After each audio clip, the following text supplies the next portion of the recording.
trade talks terminated. President Trump has announced that he is ending negotiations with Canada, all over an advertisement put out by Ontario's government.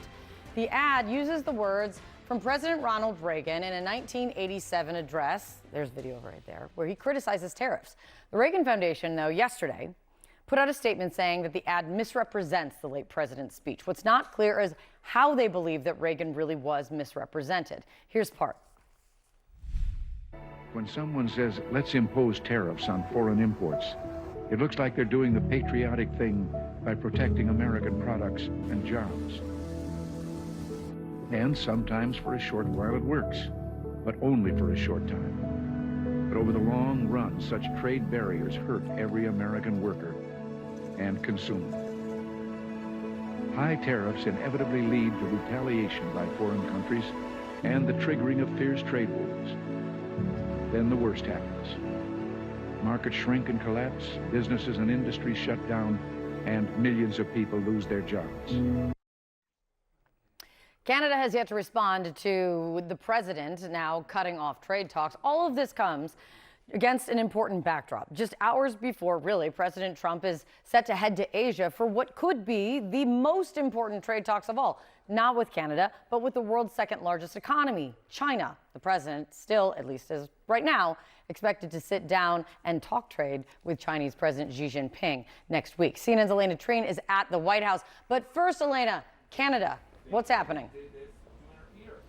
Yeah, look, the president, Kate, is threatening once again to upend the crucial economic relationship between the United States and its second biggest trading partner. Now, you said this, but overnight the president had said essentially that he is canceling trade talks with Canada over that ad that you played. And what's unclear is if the president had actually contacted or spoke with the Prime Minister, Mark Carney, or anyone in the Canadian government. I will say we've reached out to them. We're waiting to hear what the Canadians have in response to this message from the president. But essentially in this post on Truth Social, he said that he believes that the ad was fake, that the message was fake, that the Canadians government was playing with this ad. And he also argued that it was designed to interfere in the U.S. Supreme Court. Essentially, the Supreme Court is currently considering a legal challenge to many of the president's tariffs. I'm going to read for you some of this post. He said, quote, "They only did this to interfere with the decision of the U.S. Supreme Court and other courts. Tariffs are very important to the national security and economy of the USA. Based on their egregious behavior, all trade negotiations with Canada are hereby terminated." Now, the ad, you mentioned some of this, Kate, but while the ad was edited, it did lack context. It is unclear what was misrepresented, because if you look at that speech, it was a radio address that Reagan gave in 1987. He gave it from Camp David. It is very much a full-throated defense of fair and open trade. And what the timing of this as well, I think it's important to point out the context of this speech from Reagan. It was when he was placing higher tariffs on various Japanese products to try and stem the damage of imports of cheap Japanese semiconductors, the damage that was doing to the U.S. economy. But look, to take a step back and just re-examine the relationship between the United States and Canada, it had always been rocky. The president had previously threatened very high tariffs. He also has been kind of joking about having Canada become the 51st state. Talks were very bad when the former Prime Minister, Justin Trudeau, was still in office. After he resigned and Carney came into office, it did appear like things were becoming warmer. Relationships between the United States and Canada were getting better. Unclear now, though, where this leaves that. Unclear is definitely how we are starting this Friday. Elena, thank you so much. Much more to come from the White House this morning. The president posted on Truth Social that he is canceling trade talks with Canada over an ad featuring a speech from President Reagan. Listen. When someone says, let's impose tariffs on foreign imports, it looks like they're doing the patriotic thing by protecting American products and jobs. And sometimes for a short while it works, but only for a short time. But over the long run, such trade barriers hurt every American worker and consumer. So he called their behavior egregious, Sochi, and the airing of this ad. What gives? I mean, the ad's true. I mean, it talks about how tariffs are going to impact families.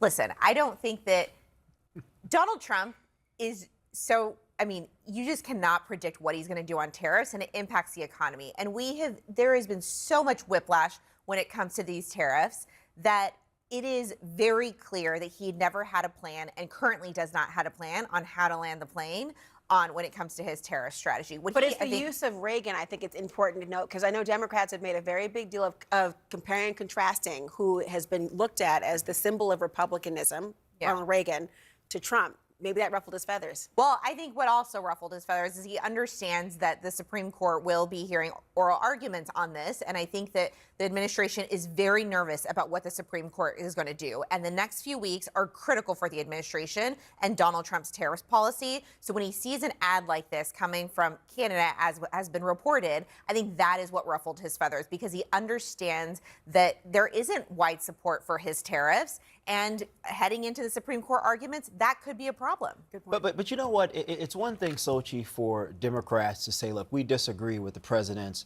position on tariffs. As you just stated, the president can't land the plane. If you believe that as a Democrat, you're an American, you have every right to make that argument to the American people here and via ads as an American. I am very, very skeptical and cautious about having a foreign government, whether friend or foe, spending almost $100 million to essentially interfere with American domestic politics. I think if this was China or Russia, we would be appalled by this. I do want you to finish that point. But for the reasons you've just stated, the American voter can be peppered apart from what another nation is saying about an advertisement. So does the fact that there is independence undercut your argument that, so what if they're saying it?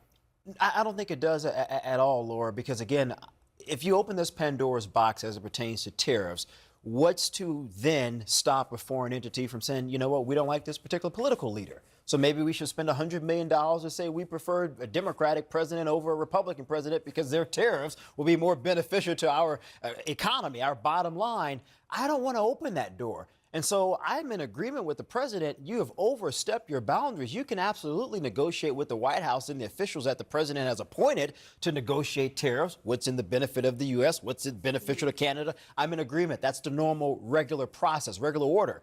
But to spend $100 million interfering, I'm not in support of that at all. Yeah, he used the word interfering. They have an advertisement. I recognize your argument about Russia and China and the history we've seen recently.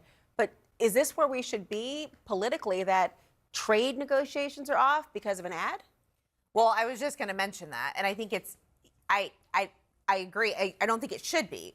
I think that just like Donald Trump was shocked about this ad and it ruffled some feathers to him, I do think that Canada was also shocked when he imposed those tariffs. I think that the fact that our allies, we are going to war, a trade war with our allies, has shocked the world. And so I think that what Canada's doing is they're playing hardball here with Donald Trump, similar to what he has been doing, because this is not the way that the U.S. should be negotiating with our allies. I think if the Canadians wanted to play hardball, then they would say, we're going to increase tariffs on whatever goods that are coming into the United States, or we're going to find other allied nations to partner with to undercut U.S. dollar valuation, et cetera. You don't spend $70 million in a persuasive effort in a way to push the American people against the current administration.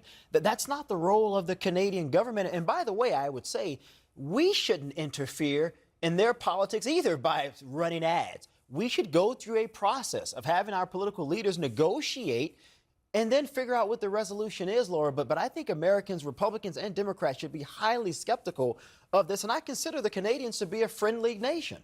They're an ally. Well, it's curious to think about how this will all unfold with democracies wanting their voters to have all the information. We'll see.